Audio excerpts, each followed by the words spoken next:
Welcome to Tripura Info News Update. The OBC Convention and Student Reception, organized by the OBC, SC, and Minority Forum, was held today at the Agartala Press Club.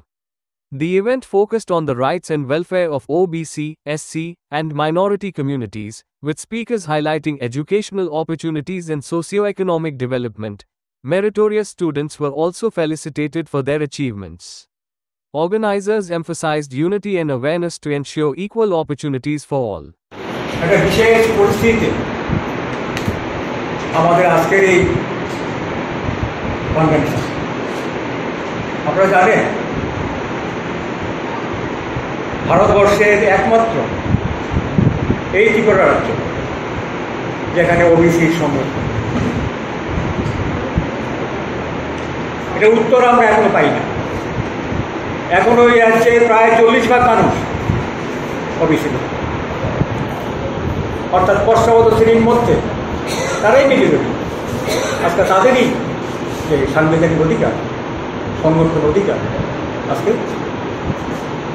নেই।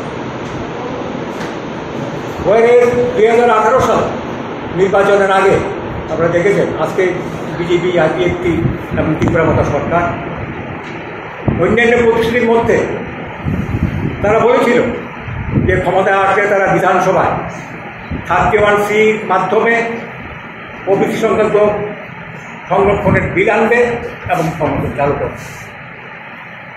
চালু তো করার কথা। আজকে 7 বছরে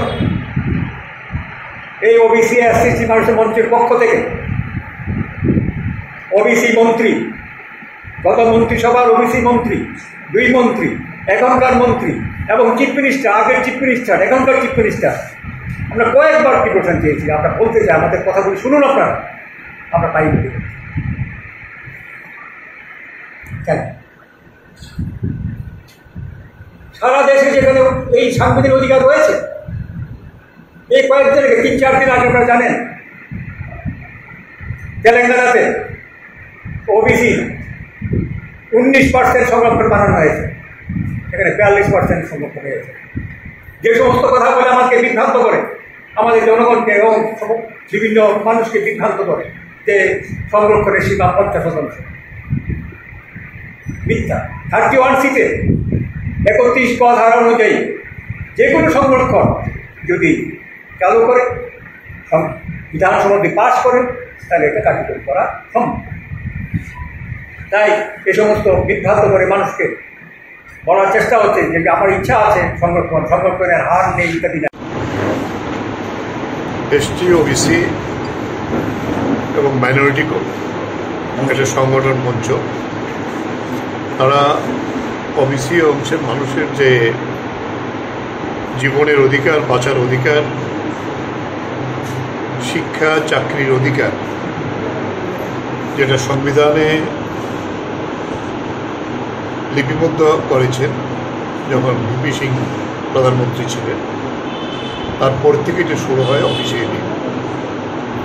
এটা ত্রিপুরায় OBC চিহ্নিত হয়েছিল বামফ্রন্ট সরকারের সময়তে, অন্য সাহায্যগুলো কিছু দেওয়া শুরু হয়েছিল, কিন্তু সংরক্ষণের ব্যাপারটা যেহেতু সুপ্রিম কোর্টের একটা রায় আছে তাতে এগিয়েও এটা দেওয়া যায় না। কিন্তু সরকার চলে গেছে, চেষ্টা হয়েছিল। বিজেপি সরকার এসে তারা বলেছিলেন যে সংবিধানের একটি ধারা আছে 31C, তাতে যদি কোনো বিধানসভা সেই আইন গ্রহণ করে তাহলে তার ভিত্তিতে দিতে পারে। আর সুপ্রিম কোর্ট কী করবে তার পরের ব্যাপার, কিন্তু এটা আইন হতে পারে। এই বিষয়টা নিয়ে অনেক আলাপ আলোচনা হয়েছে। ধন্যবাদ জানাবো এসটি, ওবিসি মাইনরিটি কমিটি মঞ্চ, তারা এই বিষয়টি নিয়ে এসে গত 6 বছর সমানে নাকি তারা অনেক জায়গাতে গেছেন, কারোর সঙ্গে দেখা করতে পারেনি। এই বিষয়টি উপেক্ষিত আমাদের রাজ্যে, ফলে এটাকে জাগ্রত করা দরকার। কারণ প্রায় 40% মানুষ ত্রিপুরা রাজ্যের মধ্যে ওবিসির সঙ্গে যুক্ত আছে, ওবিসি সম্প্রদায়ের মুক্ত আছে। ফলে এই অধিকার তো তাদের ন্যায্য পাওনা, ন্যায্য অধিকার, এটা হওয়া উচিত বলে আমরা সবাই মনে করি। তাই এই কনভেনশনের যে আহ্বান তারা শুরু করছেন, এই আহ্বান নিয়ে এগিয়ে যাক, বিভিন্ন পলিটিক্যাল পার্টির সঙ্গে কথা বলুক, সরকারের সঙ্গে কথা বলুক। আমরা সবাই চাই এটা আদায় হোক, তার অধিকার পাক। তাই এটা সফলতা লাভ করুক এই আশা নিয়ে এই কনভেনশন শুরু হয়েছে। তাদেরকে ধন্যবাদ জানিয়ে আমি আমার কথা বলছি। Subscribe to Tripura Info and press the bell icon so that you never miss any latest updates and news on Tripura.